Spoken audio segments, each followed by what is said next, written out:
Hello बच्चों, आपका स्वागत है आपके अपने यूट्यूब चैनल गुरुकुल एकेडमी पर। अगर आप पिछले वीडियो नहीं देखें तो आप पिछला वीडियो जाकर देख सकते हैं। आज के वीडियो काफ़ी इंटरेस्टिंग और इन्फॉर्मेटिव होने वाला है, क्योंकि आज के वीडियो में हम जो हड़प्पा सभ्यता के बाकी बचा हुआ वीडियो था उसे पूरा करेंगे और देखेंगे कि हड़प्पा सभ्यता से संबंधित जो 12th के हिस्ट्री है उससे किस प्रकार के नोट्स बने हैं। तो पिछले वीडियो में हम देख लिए थे माप तौल बाट के बारे में, यहाँ तक देख लिए थे, पूरा टॉपिक खत्म हो गया था। आज के टॉपिक से हम शुरू करने वाले हैं हड़प्पा सभ्यता में धार्मिक जीवन। जो हड़प्पा सभ्यता था, हड़प्पा सभ्यता में धार्मिक जीवन किस प्रकार से चल रही थी इसके बारे में देखने वाले हैं। तो चलिए इसे देख लेते हैं कि हड़प्पा सभ्यता में कैसी धार्मिक जीवन थी। तो यहाँ जो पहला पॉइंट है कि मातृ देवी की उपासना। जो हड़प्पा सभ्यता था, हड़प्पा सभ्यता में मातृ देवी की उपासना की जाती थी। इसके साथ साथ शिव या परम पुरुष की आराधना की जाती थी। इसके साथ वृक्ष और पशु की भी पूजा होती थी और लिंग पूजा भी किया जाता था हड़प्पा सभ्यता में। अब अगला टॉपिक देख लेते हैं। जो मातृ देवी है, मातृ देवी की उपासना। जो मातृ देवी है, मातृ देवी की पूजा या उपासना का साक्ष्य हमें हड़प्पा सभ्यता से किस प्रकार मिला है, तो चलिए इसे देख लेते हैं। तो यहाँ पहला पॉइंट है कि हड़प्पा सभ्यता में मंदिरों का अभाव था। यानी कि जो हड़प्पा सभ्यता है, हड़प्पा सभ्यता से हमें मंदिर के किसी प्रकार के साक्ष्य नहीं मिले हैं। तो उत्खनन से ऐसा कोई भवन प्राप्त नहीं हुआ है जिसे देवालय या मंदिर की संज्ञा दी जा सके। इस काल में मिट्टी तथा धातु की अनेक नग्न नारी की मूर्तियां मिली है। अगला पॉइंट है कि मातृ देवी के अनेक चित्र ताबीजों में, मिट्टी के बर्तनों में तथा मोहरों में अंकित है। इससे यह पता चलता है कि यहाँ पर मातृ देवी की उपासना की जाती थी। यानी कि जो सिंधु घाटी सभ्यता है, सिंधु घाटी सभ्यता के उत्खनन से प्राप्त कुछ ऐसी वस्तुएं थी जिससे यह पता चलता है कि सिंधु घाटी सभ्यता के लोग मातृ देवी की पूजा करते थे। जो सिंधु घाटी सभ्यता के कुछ स्थलों का उत्खनन हुआ, वहाँ से जो कुछ मिट्टी के ऐसे वस्तु मिले, यानी कि मिट्टी तथा धातु के अनेक जो मूर्ति है, वो मातृ देवी की अनेक मूर्तियाँ हमें प्राप्त होती है। इसके साथ साथ मातृ देवी की अनेक चित्रें मिले हैं जो कि मिट्टी के बर्तनों पर या फिर मोहरों पर अंकित था। इस प्रकार से हम बता सकते हैं कि जो हड़प्पा सभ्यता के लोग थे वो मातृ पूजा या फिर मातृ देवी की उपासना करते थे। अब आगे देखते हैं। आगे एक नोट्स है, इन नोट्स को देख लेते हैं। तो यहाँ एक नोट्स दिया हुआ है कि प्रोफेसर R.S. त्रिपाठी की मान्यता है कि पूजा के क्षेत्र में सर्वाधिक प्रतिष्ठा मातृशक्ति की थी, जिसकी आराधना प्राचीन काल में ईरान से लेकर हड़प्पा सभ्यता तक के सारे करते थे। यानी कि प्रोफेसर R.S. त्रिपाठी बताते हैं कि जो मातृ देवी की पूजा है वह केवल हड़प्पा सभ्यता से संबंधित नहीं है, बल्कि जो मातृ देवी की पूजा है इसकी आराधना या फिर इसकी पूजा जो है वह ईरान से लेकर हड़प्पा सभ्यता तक के जितनी भी सभ्यता थी वो सभी करती थी। इसलिए मातृ देवी काफ़ी महत्वपूर्ण एक देवी के रूप में हड़प्पा सभ्यता ना बल्कि अन्य सभ्यताओं के लिए भी जानी जाती है। अगला पॉइंट है, इसमें बताया गया है कि सृष्टि की उत्पत्ति व वनस्पति के फैलाव में मातृ देवी की योगदान स्वीकार किया गया है। जो मातृ देवी है, मातृ देवी का काफ़ी महत्वपूर्ण योगदान है। जो मातृ देवी है इनका योगदान इस प्रकार से है कि जो सृष्टि है, सृष्टि की उत्पत्ति व वनस्पति जो है उसका फैलाव में मातृ देवी अपना योगदान देती है। अगला पॉइंट है कि इस समय मातृ देवी को प्रसन्न करने के लिए बलि प्रथा, पूजा, आराधना, नृत्य, संगीत का प्रावधान था। इस काम को मंदिर का जो है मतलब कि हड़प्पा सभ्यता है, हड़प्पा सभ्यता में कोई किसी प्रकार के मंदिर का अवशेष नहीं मिला है। यहाँ हो जाएगा काल, यानी कि इस काल में मंदिर का अवशेष नहीं मिला है, लेकिन मातृ देवी को प्रसन्न करने के लिए बलि प्रथा, पूजा, आराधना और नृत्य संगीत का प्रावधान किया जाता था। अगला टॉपिक है कि शिव या परम पुरुष की उपासना। जो शिव थे इनका उपासना किस प्रकार से किया जाता था या फिर परम पुरुष की उपासना, तो यहाँ बताया गया है कि उत्खनन में अर्नेस्ट मैके को एक ऐसी मुद्रा मिली है जिस पर पुरुष के चित्र में सिर के ऊपर दोनों ओर सिंह है। इस पुरुष के 3 मुख है। यानी कि उत्खनन के दौरान एक ऐसा पुरुष का जो प्रतिमा है वह प्रतिमा मिला है जिसके सिर पर 2 सिंह है, और जो उसका मतलब कि जो पुरुष का चित्र मिला है उसके सिर पर दोनों ओर सिंह है। इस पुरुष के 3 मुख है। अब आगे देख लेते हैं कि अगला जो इससे संबंधित प्रमुख बातें क्या हैं, तो चलिए देख लेते हैं। अगला प्रमुख बिंदु है कि इस चित्र में जो यह चित्र मिला है हड़प्पा सभ्यता से, इस चित्र में योगी या फिर पुरुष शांत व गंभीर मुद्रा में है। इसके बाईं ओर जंगली भैंसा और गैंडा, जबकि दाईं ओर शेर और हाथी है। सामने हिरन है। इस ध्यान मग्न योगी के सिर के ऊपर 5 शब्द लिखे हुए हैं जिन्हें अब तक पढ़ा नहीं जा सका है। यानी कि हड़प्पा सभ्यता से जो एक योगी या फिर संत का प्रतिमा मिला है, उस प्रतिमा के ऊपर 5 अक्षरों में कुछ लिखा हुआ है जिसे अभी तक पढ़ा नहीं जा सका है। अगर इसे पढ़ लिया जाता तो इसकी सत्यता कुछ और ही होती।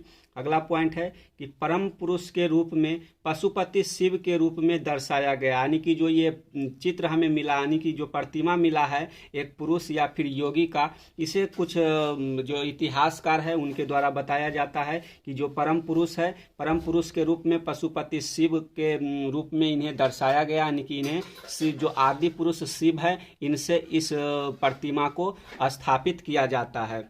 अब अगला पॉइंट है वृक्ष पशु जो वृक्ष और पशु का पूजा है, इसके बारे में देख लेते थे कि हड़प्पा सभ्यता में क्या जो वृक्ष है और पशु है इसकी भी पूजा का साक्ष्य हमें प्राप्त होता है। तो चलिए देख लेते हैं इसके बारे में। तो यहाँ बताया गया है, पहला पॉइंट है कि अनेक मोहरों में पीपल तथा उसकी पत्तियों के चित्र का अंकन है जिसमें ऐसा लगता है कि वह लोग वृक्ष पूजा के अंतर्गत पीपल वृक्ष की पूजा करते थे। कुछ ऐसे मोहर मिले हैं जिससे हमें पता चलता है कि पीपल का पेड़ है, पीपल के पत्तियों का चित्र काफ़ी मोहरों पर उत्कीर्ण मिला है, जिससे जो इतिहासकार है वो अनुमान लगाते हैं कि हड़प्पा सभ्यता के लोग जो पीपल है, पीपल वृक्ष की पूजा करते थे। अगला पॉइंट है कि इसके अतिरिक्त अनेक मोहरों पर साढ़ और बैल का चित्र अंकित है। वर्तमान में भगवान शिव के साथ एक साढ़ है जिसे नंदी कहा जाता है, उसकी पूजा पूरे भारत में की जाती है। यानी कि जो सिंधु घाटी सभ्यता है उस समय से आज के समय को रिलेट करके देखा जाए तो जिस प्रकार से शिव के साथ जो नंदी है बैल है उसका पूजा होता है, उसी प्रकार से हो सकता है हड़प्पा सभ्यता में भी जो साढ़ है उसका साढ़ या फिर बैल का पूजा होता होगा, क्योंकि जो साढ़ है इसका अनेक मोहरों पर अंकन मिला है। अगला टॉपिक है हड़प्पा सभ्यता की राजनीतिक जीवन। जो हड़प्पा सभ्यता है इसकी राजनीतिक जीवन किस प्रकार के था, तो यहाँ से राजनीतिक जीवन व राजनीतिक व्यवस्था की जानकारी बहुत कम मिलती है। इतिहासकार हंटर की मान्यता है कि मोहनजोदड़ो में शासन व्यवस्था लोकतंत्रात्मक थी। जो सिंधु घाटी सभ्यता की राजनीतिक जीवन थी उसके संबंध में कुछ इतिहासकार बताते हैं कि जो मोहनजोदड़ो की शासन व्यवस्था थी वहाँ की शासन व्यवस्था लोकतंत्रात्मक थी और लोगों के द्वारा निर्णय लिया जाता था और पूरे जो सिंधु घाटी सभ्यता है उसमें लागू किया जाता था। अगला पॉइंट है कि इतिहासकार व्हीलर है, व्हीलर की मान्यता है कि मोहनजोदड़ो का शासन व्यवस्था पुरोहितों व धर्म गुरुओं के हाथों में थी। जो व्हीलर है ये बताते हैं कि सिंधु घाटी सभ्यता की जो शासन व्यवस्था है या जो पुरोहित थे या धर्म गुरु थे उनके द्वारा संचालन होता था। अगला पॉइंट है कि वे जनप्रतिनिधियों के माध्यम से शासन करते थे। नगर निर्माण व भवन निर्माण को देखकर ऐसा लगता है कि वहां पर नगर पालिका रही होगी।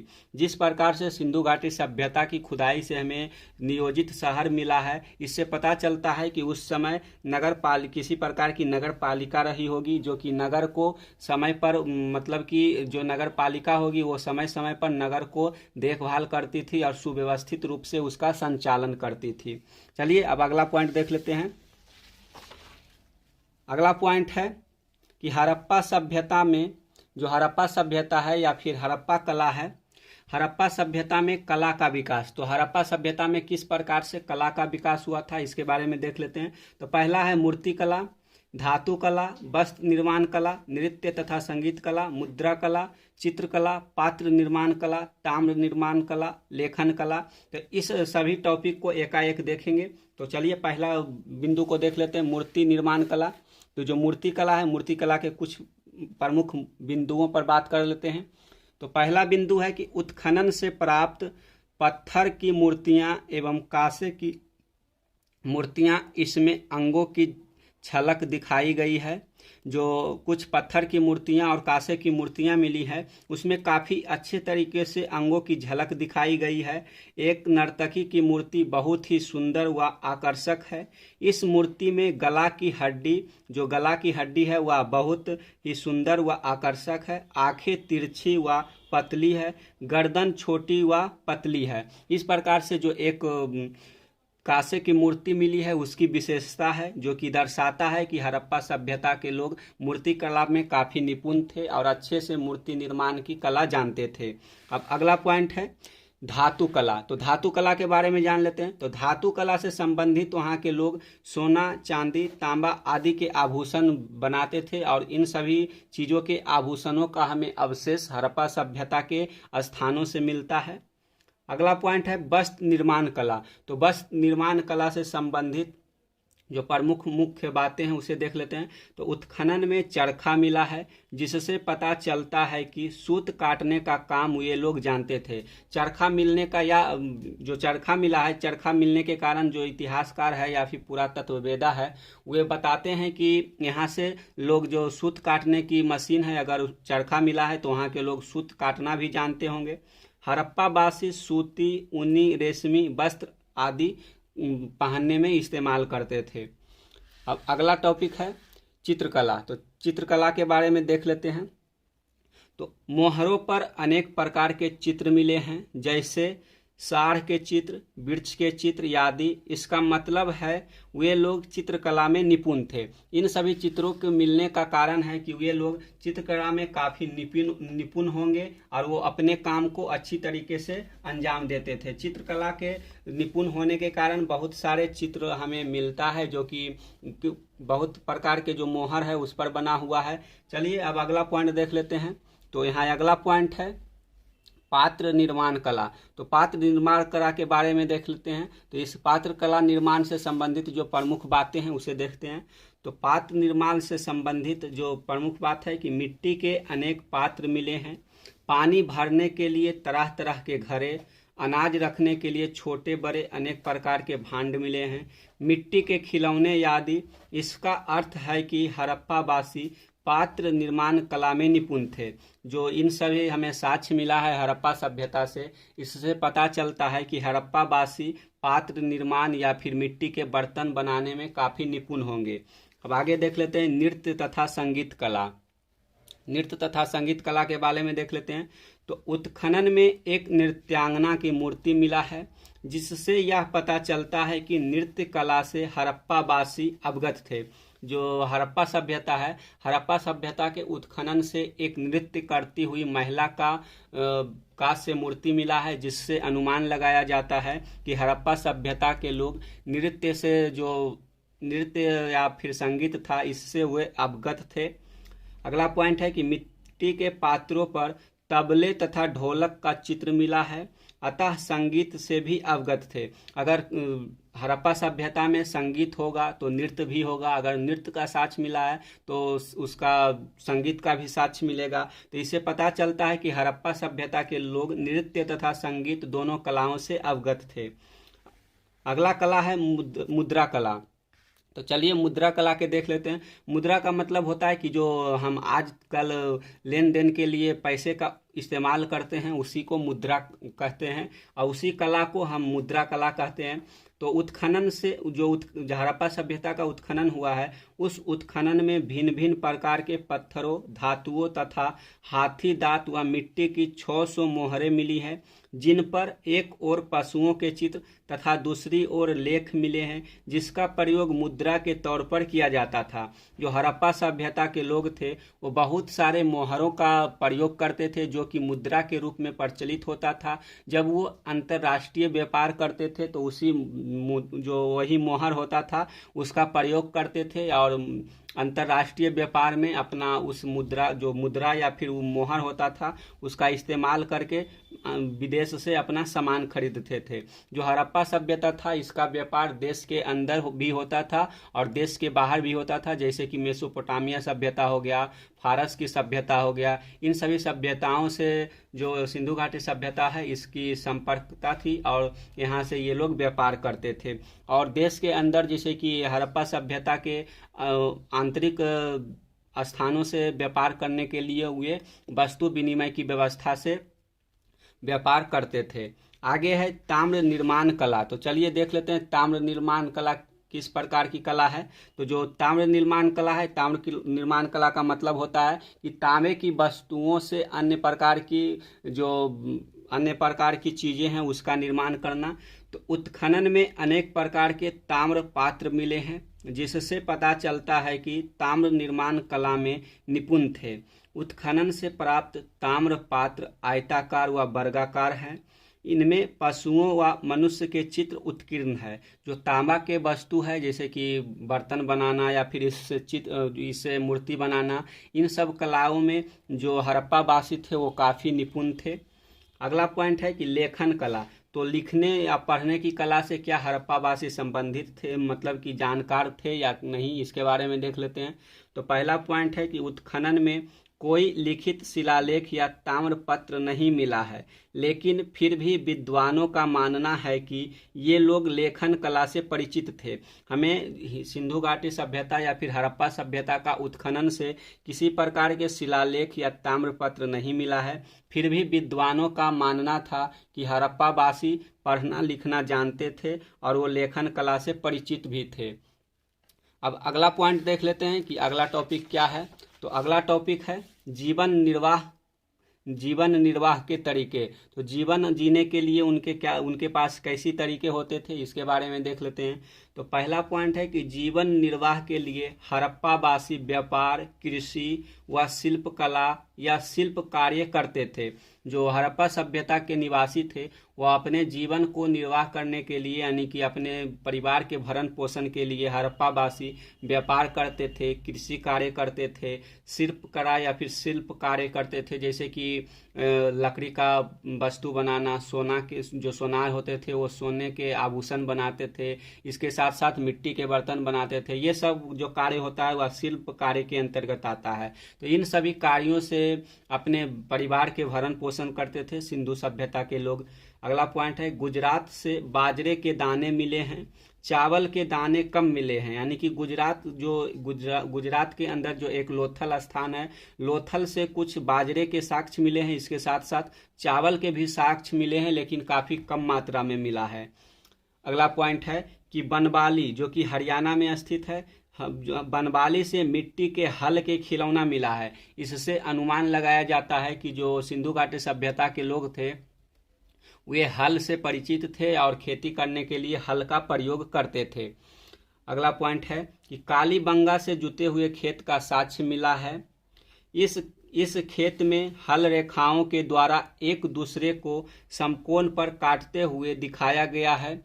इससे यह पता चलता है कि एक साथ दो फसल उगाई जाती थी। जो कालीबंगा एक स्थान है, कालीबंगा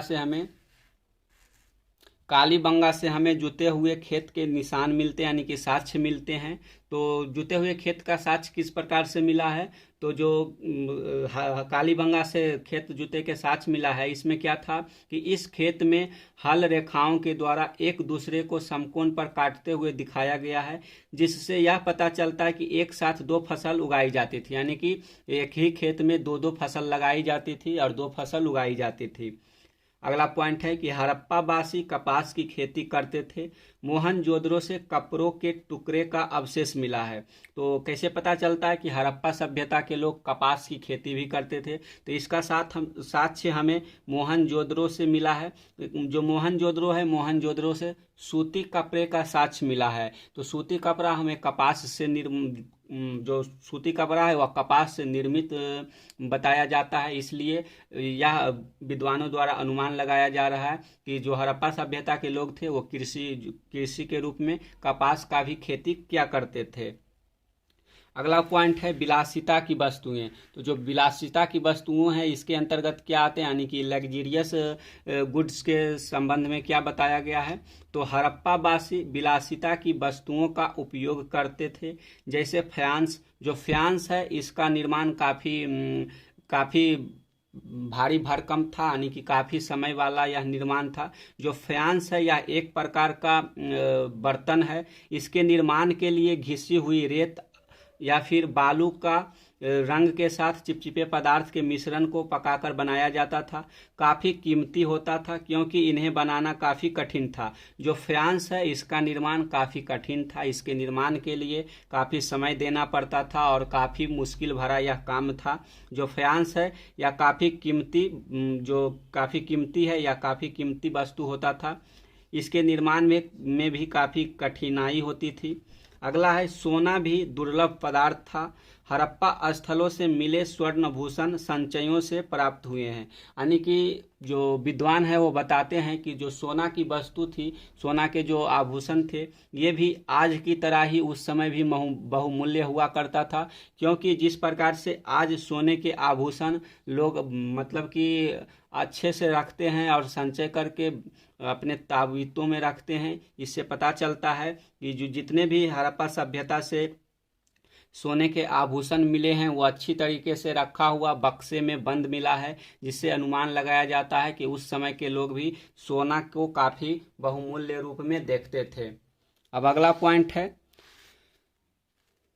मोहरों का आदान प्रदान। तो जो मोहर है इसका आदान प्रदान किस प्रकार से होता था? तो सिंधु सभ्यता की मोहरें उर, सुमेर, क्रिस, जिसे ग्रीस भी कहा जाता है, उस्मा, तेलुसमार, बहरीन आदि स्थानों से मिला है। जो हड़प्पा सभ्यता के मोहर है ये हड़प्पा सभ्यता के अलावा अन्य सभ्यताओं से भी मिला है, जैसे कि उर सभ्यता हो गया, सुमेर की सभ्यता होगी, क्रिस या ग्रीस की सभ्यता हो गई, उस्मा की सभ्यता होगी, तेलुआस्मार की सभ्यता होगी, बहरीन की सभ्यता हो गया। इन सभी स्थानों से हड़प्पा सभ्यता के साक्ष्य मिला है, यानी कि जो हड़प्पा सभ्यता के मोहर है इसका साक्ष्य मिला है। तो इससे पता चलता है कि जो हड़प्पा सभ्यता या फिर अन्य सभ्यताओं की मोहर है वह अनेक स्थानों से मिलने का साक्ष्य से यह पता चलता है कि ये लोग आपस में जो अपना मोहर है उसका आदान प्रदान करते थे, जिससे कि हमें आगे के चीज़ों के लिए पता चलता है।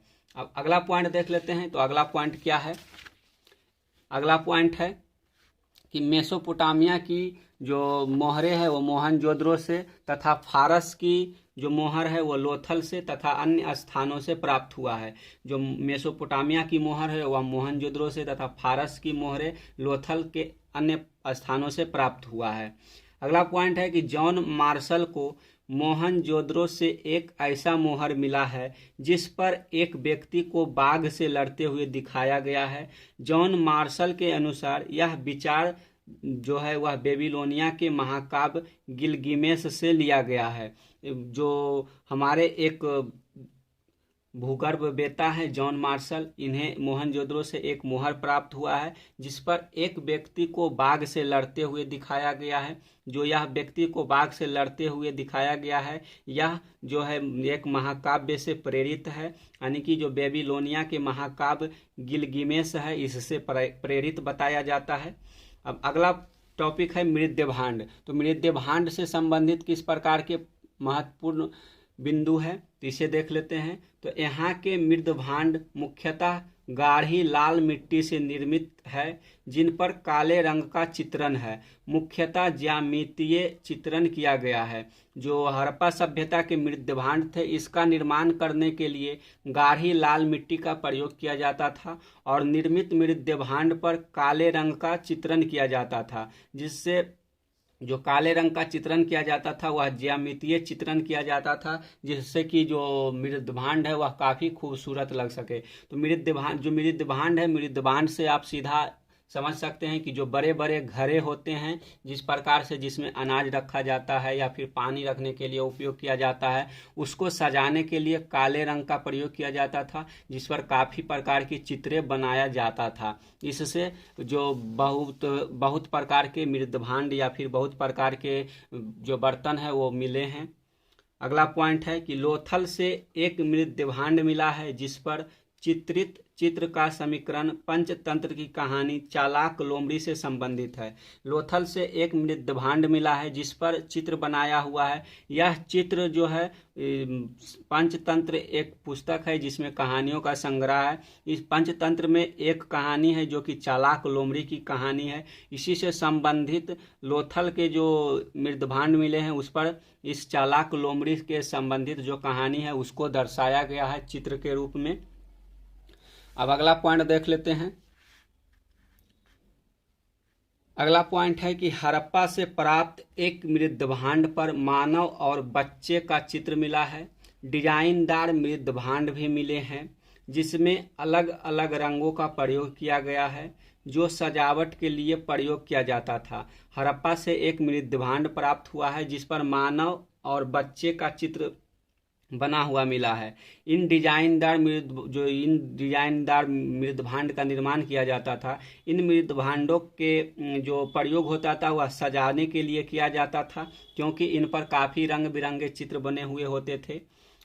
अगला पॉइंट है कि कलात्मक अवशेष। तो कलात्मक अवशेष किस प्रकार के अवशेष मिले हैं सिंधु घाटी सभ्यता से? तो कलात्मक अवशेष के अंतर्गत हड़प्पा से प्राप्त काले पत्थर से निर्मित नृत्य मुद्रा में निर्मित नटराज की मूर्ति मिली है। यानी कि हड़प्पा सभ्यता से हमें एक पत्थर का मूर्ति मिला है जो कि नटराज का मूर्ति से संबंधित बताया जाता है। जो नटराज की मूर्ति है वह नृत्य मुद्रा में नटराज की मूर्ति निर्मित है। आगे है कि हड़प्पा से प्राप्त सिर विहीन मानव की मूर्ति मिला है।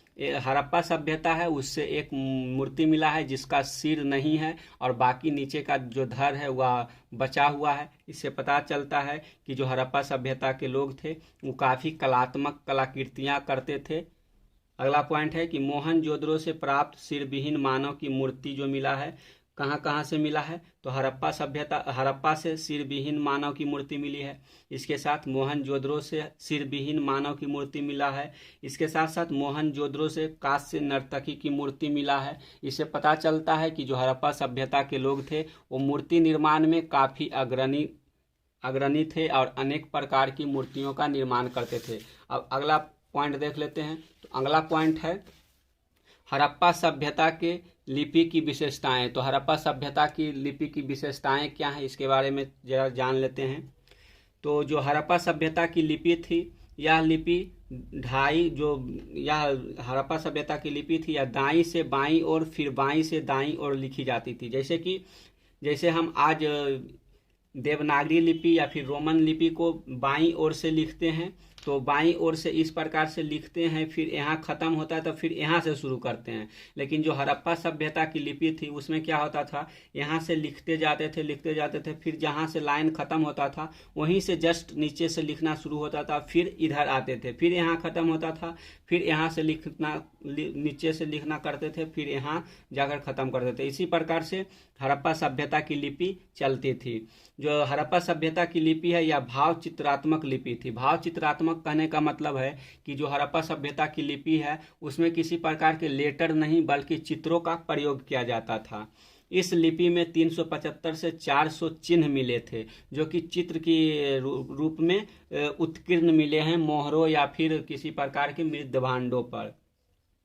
इस लिपि को आज तक पढ़ा नहीं गया है। यह एक रहस्यमयी लिपि है। जो हड़प्पा सभ्यता की लिपि है इसे पढ़ने में अभी तक सफलता नहीं मिल पाई है और जो हड़प्पा सभ्यता की लिपि है यह रहस्यमयी लिपि के रूप में जाना जाता है। अब आगे जान लेते हैं हड़प्पा सभ्यता की विशेषताएं। तो हड़प्पा सभ्यता की क्या विशेषताएं हैं इसे समझ लेते हैं। तो शिल्प कार्य का जो प्रमुख हड़प्पा सभ्यता की प्रमुख शिल्प कला है इसको देखते हैं। तो जो शिल्प कला है, शिल्प कार्य का अर्थ होता है शिल्प से जुड़े कार्य करना, जैसे मनके बनाना, शंख की कटाई करना, धातु से जुड़े कार्य करना, मुहर बनाना, बाट या फिर बटखारा बनाना आदि शिल्प कार्य कहलाता है। तो शिल्प कार्य से आप क्या समझे, तो विभिन्न प्रकार की वस्तुओं का निर्माण करना ही शिल्प कार्य कहलाता है। अगला पॉइंट है कि चनहुद्रो एक ऐसी जगह है, जो चनहुद्रो है, चनहुद्रो एक ऐसी जगह थी जहाँ के लोग लगभग पूरी तरह से शिल्प कार्य करते थे। यहाँ पर शिल्प उत्पादन बड़े पैमाने पर होता था। जो चनहुद्रो है, चनहुद्रो से बहुत सारे शिल्प कार्य से संबंधित साक्ष्य मिला है, जिससे पता चलता है कि चनहुद्रो के लोग पूरी तरीके से शिल्प कार्य पर निर्भर थे। अगला पॉइंट है कि हड़प्पाई मोहरें काफ़ी मात्रा में पाई गई है। जो हड़प्पाई मोहर है वह हड़प्पा सभ्यता से काफ़ी जगहों से मिला है। हड़प्पावासी कांसे का प्रयोग करते थे। कांसा, तांबा और टीन को मिलाकर, जो कांसा है, कांसा किससे बनता था, तो कांसा का निर्माण तांबा और टीन को मिलाकर बनाया जाता था, जो कि एक मिश्र धातु कहलाती है।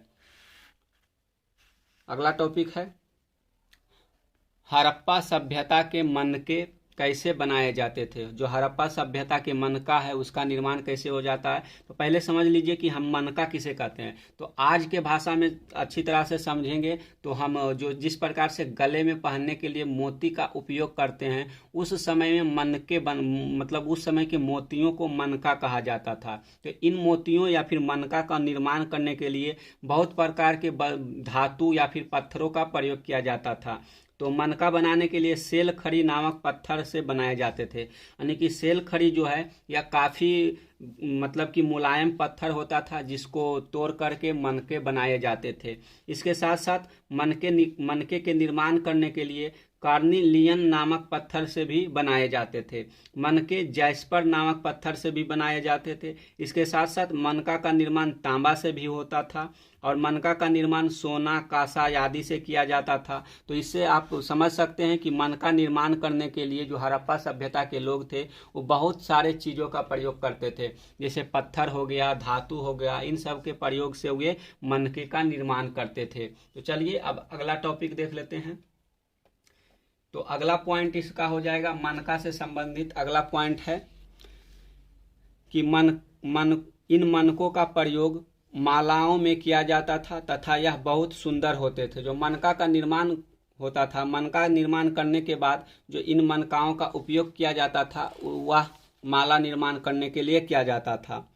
अब जान लेते हैं कनिंघम के बारे में। यहाँ कनिंघम एक व्यक्ति हैं जो कि भारतीय पुरातत्व के जनक के रूप में जाने जाते हैं। तो इनका पूरा नाम है अलेक्जेंडर कनिंघम। ये भारतीय पुरातत्व सर्वेक्षण विभाग का पहला डायरेक्टर जनरल थे।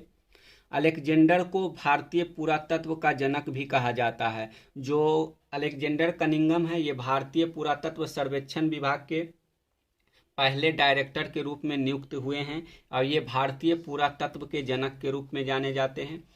अगला पॉइंट है कि कनिंघम ने 19वीं शताब्दी के मध्य में पुरातात्विक खनन आरंभ किया। यानी कि जो सिंधु घाटी सभ्यता है इसमें उत्खनन करने की जो शुरुआत है वह 19वीं शताब्दी के मध्य से होती है।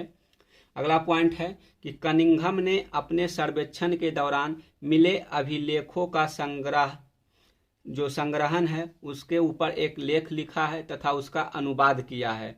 जो कनिंघम है, कनिंघम जब अपने भारत के शासनकाल में, डायरेक्टर के शासनकाल में उन्होंने हड़प्पा सभ्यता से संबंधित काफ़ी बहुत वस्तुओं का खोज किया और उन सभी वस्तुओं पर एक लेख लिखा, यानी कि एक पुस्तक लिखा और उन पुस्तकों में इन सभी वस्तुओं का वर्णन किया है। अब आगे देख लेते हैं हड़प्पा सभ्यता के पतन के कारण। तो हड़प्पा जो सभ्यता है इसका पतन किस कारण से हुआ और कैसे हुआ, इसके बारे में देख लेते हैं। तो कुछ विद्वानों का मानना है कि हड़प्पा सभ्यता के पतन जलवायु परिवर्तन के कारण हुआ और कुछ विद्वानों का मानना है प्राकृतिक आपदा के कारण, भूकंप के कारण, अकाल के कारण, महामारी के कारण, बाहरी आक्रमण या फिर आर्य जाति के आक्रमण के कारण, नदियों के सूखने के कारण, नदियों का मार्ग परिवर्तन के कारण, बाढ़ के आ जाने के कारण। यानी कि इतना कारण बताया जाता है सिंधु घाटी सभ्यता के पतन का। यानी कि जो सिंधु घाटी सभ्यता है यह किस प्रकार से समाप्त हुआ, इससे संबंधित काफ़ी बहुत सारे मान्यताएं हैं। इन सभी मान्यताओं में जो ज़्यादातर विद्वान मानते हैं कि सिंधु घाटी सभ्यता का जो पतन है वह बाढ़ के कारण हुआ, यानी कि जब सिंधु घाटी सभ्यता से संबंधित प्रमुख स्थानों पर बाढ़ आया, जिससे वहाँ के लोग अपने निवास स्थान को छोड़कर किसी अन्य जगह पर पलायन कर गए। अब देख लेते हैं अगला पॉइंट क्या है। तो यहाँ एक नोट्स है कि एक इतिहासकार है पिगट एवं व्हीलर, जिन्होंने अपने बुक में बताए हैं कि आर्य जाति के आक्रमण से हड़प्पा सभ्यता समाप्त हुआ। यानी कि दो इतिहासकार बताते हैं कि हड़प्पा सभ्यता का पतन किस कारण से हुआ। तो पिगट एवं व्हीलर बताते हैं कि आर्य जाति ने जब हड़प्पा सभ्यता पर आक्रमण किया, इससे हड़प्पा सभ्यता समाप्त हुआ है। ऋग्वेद में जो आर्य है, जो ऋग्वेद है वह आर्यों से संबंधित एक काफ़ी महत्वपूर्ण ग्रंथ है। तो ऋग्वेद में सबसे प्राचीन वेद है। आर्यों द्वारा हरियूषा को नष्ट करने का उल्लेख है। तो हरियूषा जो है, वैदिक साहित्य में हड़प्पा को हरियूषा कहा जाता है। जो वैदिक साहित्य है, ऋग्वेद हो गया, इसमें हरियूषा शब्द का प्रयोग हड़प्पा सभ्यता के लिए किया गया है। और ऋग्वेद में यह वर्णन है कि जो आर्य है वह हरियूषा को नष्ट कर दिए हैं। तो इससे पता चलता है कि हड़प्पा सभ्यता का पतन में जो आर्य जाति के लोग थे वो काफ़ी अपना महत्वपूर्ण योगदान दिए थे। अगला पॉइंट है सर जॉन मार्शल। जो सर जॉन मार्शल है, अर्नेस्ट मैके, एस.आर. राव, इनके अनुसार नदियों में आने वाली बाढ़ के कारण हड़प्पा सभ्यता का पतन हुआ। अभी बताए हैं कि बहुत सारे विद्वानों का मानना है कि हड़प्पा सभ्यता का जो पतन है वह नदियों में बाढ़ के कारण हुआ है।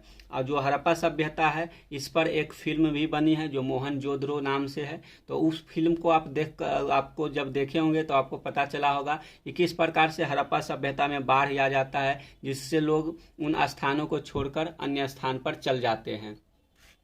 आगे है अमलानंद घोष, डी.पी. अग्रवाल के अनुसार हड़प्पा सभ्यता का पतन जलवायु परिवर्तन के कारण हुआ है। तो इन सभी पॉइंटों को आप याद रखिएगा कि किस इतिहासकार ने हड़प्पा सभ्यता के पतन के बारे में क्या बताया है और कैसा अपना जो वक्तव्य है वह दिया है। तो सर जॉन मार्शल, अर्नेस्ट मैके, एस.आर. राव, इसके अनुसार हड़प्पा सभ्यता का पतन बाढ़ के कारण हुआ है। अमलानंद घोष, डी.पी. अग्रवाल के अनुसार हड़प्पा सभ्यता का पतन जलवायु परिवर्तन के कारण हुआ। इसके साथ साथ पिगट व्हीलर के अनुसार हड़प्पा सभ्यता का जो पतन है वह आर्य जातियों के आक्रमण के कारण हुआ है। तो बच्चों, आज के वीडियो में हम हड़प्पा सभ्यता को पूरी तरीके से समाप्त कर लिए हैं। तो आप तीनों वीडियो को अच्छी तरीके से देख लीजिएगा। और इससे संबंधित जो PDF है, अगर वो आपको चाहिए तो आप हमारे जो WhatsApp नंबर है उस पर कमेंट कर सकते हैं, जिससे हम आपको PDF वहाँ दे देंगे। तो चलिए मिलते हैं एक नए वीडियो के साथ। तब तक के लिए धन्यवाद। जय हिंद, जय भारत।